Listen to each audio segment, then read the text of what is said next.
Chicken soup বানাচ্ছি আজকে, তাই একটু তেল, সামান্য একটু তেল, পেঁয়াজ,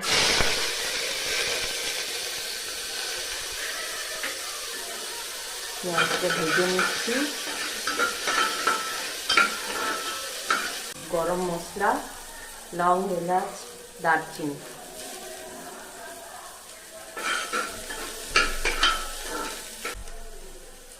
মাংসটা দিয়ে দিচ্ছি।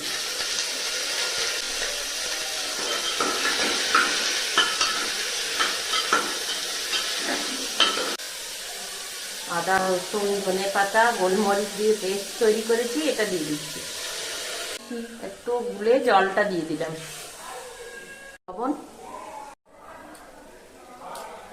অল্প একটু লেবুর রস।